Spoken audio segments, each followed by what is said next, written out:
Good morning everyone, welcome back to my channel. সবাই কেমন আছো? আশা করছি সবাই খুব ভালো আছো, আর আমরাও ভালো আছি।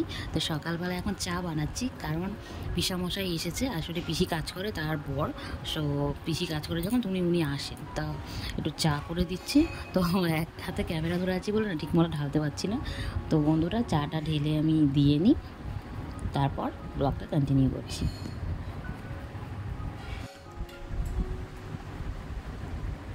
এই যে আমাদের পুচু সোনা শুয়ে আছে, ও বিছানায় ঘুমাতে পারলে শান্তি পায়, তা আজকে ঘুমাচ্ছে। তো জানলার পর্দাগুলো কেনা হয়নি, এবারে কিনবো। কিনলে আমার অনেকটা কাজ এগিয়ে যাবে। পর্দা না লাগালে আলো পড়লে তো আমি একটুও ঘুমাতে পারি না, মানে আলো পড়লেই আমার ঘুম হবে না, আমার খুবই কষ্ট হয়, বিরক্তি লাগে। তো সেই জন্য তাড়াতাড়ি পর্দাগুলো কিনবো।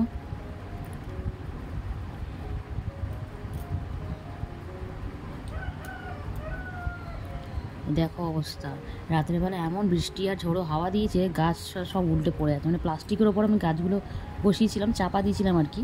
তো গাছ পুরো পড়ে এখানে টব ভেঙে গেছে। দেখো কি অবস্থা হয়ে আছে।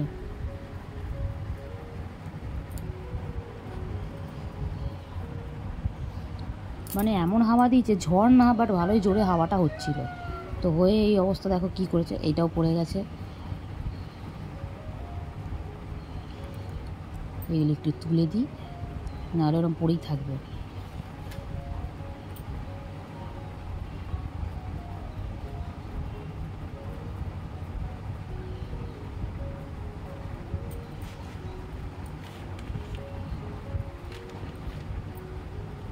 প্লাস্টিকটা একটু তুলে দিই, এখন তো বৃষ্টি নেই, এই জন্য তুলে দিই। আমি রাতের বেলা কী করেছিলাম, যদি বৃষ্টি আসে প্লাস্টিকটা আমি নামিয়েই দিয়েছিলাম, কারণ বৃষ্টি আসে না পুরোটা ভিজে যাবে। আর কালকে যেহেতু কাজ হয়েছে বাড়িতে, তো সেই কাঠের যত কি বলে গুঁড়ো টুড়ো, ওগুলো সব ওখানে পড়েছিল।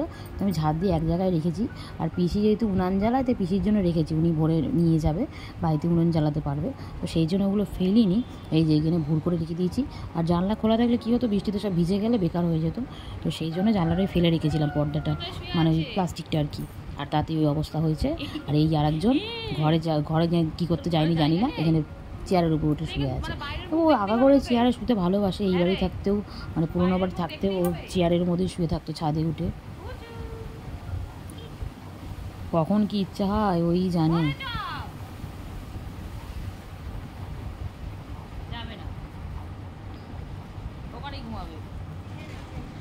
দেখো বন্ধুরা, আমরা চলে এসেছি সাত বাড়িতে। এই যে আমাদের টুম্পাদি, যার সাত, মানে would be mother, mom to B.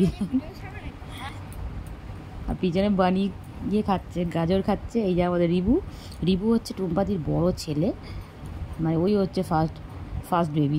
বড় ছেলে আমাদের রিবু। আর এবার আসছে তার বোনু, কি ভাই হয় আমরা জানি না। আমরা তো প্রচুর এক্সাইটেড, কী আসতে চলেছে, কে আসতে চলেছে। তোমরা সবাই আশীর্বাদ করো, টুম্পাদি যাতে সুস্থ থাকে, আর বেবিটাও যাতে সুস্থ থাকে। যেই আসুক যেন সুস্থভাবে আসে। তো এই জায়গাটা একটু সাজিয়ে দিচ্ছে আর কি, সব ফটো টটো তুলবে, তো ওই জন্য একটু সাজিয়ে দিচ্ছে। টুম্পাদি না খেলে আমরা কেউ খেতে পাচ্ছি না। আসলে আবার তো প্রচণ্ড খিদে পেয়েছিল, সকাল দিয়ে কিছু খাইনি। ওই যে ওর দাদা হচ্ছে ভিডিও তুলতে ব্যস্ত।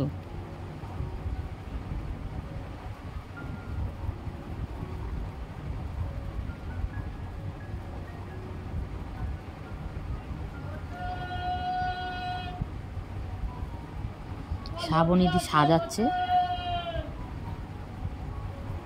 এরবার সবাই আশীর্বাদ করবে, তারপর টুম্পাদি খাবে।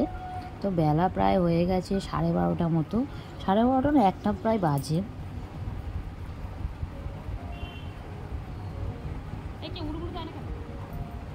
টুম্পাদি শাশুড়ি মা আশীর্বাদ করছে, আর শ্রাবণীদি এখনও সাজিয়েই যাচ্ছে, সাজানো শেষ হয়নি।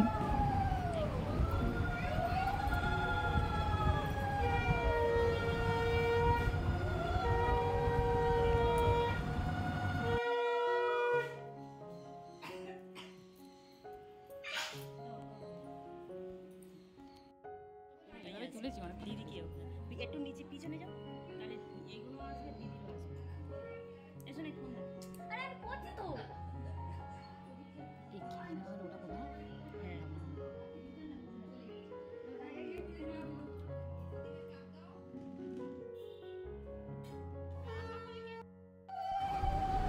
এই যে ইনি হচ্ছেন আমাদের বুবাইদা, ইনি হচ্ছেন নাটের গুরু, মানে উড বি ফাদার, টুম্পাদির হাসবেন্ড। তো আমরা উনি ওপরে ছিলেন, তো ডেকেছি আমরা আশীর্বাদ করার জন্য।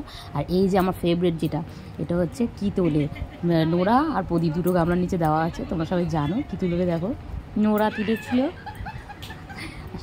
সবাই বলে যে মানে এটা কোনো মানে যুক্তি নেই সেরকম, কারণ যা হবে আগে থেকেই ভগবান ঠিক করে রেখেছে। তো নোরা তুললে বলে ছেলে হয়, প্রদীপ তুললে মেয়ে হয়, কিন্তু আমি দেখেছি অনেক ক্ষেত্রে উল্টোটাও হয়।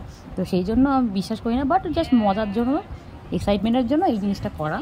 তো আমরা সবার লাস্টে খেতে বসেছি, এটা লাস্ট ব্যাচের আগের ব্যাচে আমরা বসেছি, তার আগে অনেকের খাওয়া হয়ে খেয়ে নিয়ে আমরা একটু ছবি টবি তুললাম। তো বন্ধুরা, ভিডিওটা আজকে আমি এখানেই শেষ করছি, দেখা হচ্ছে পরবর্তী ব্লগে। সবাই ভালো থেকো, টাটা।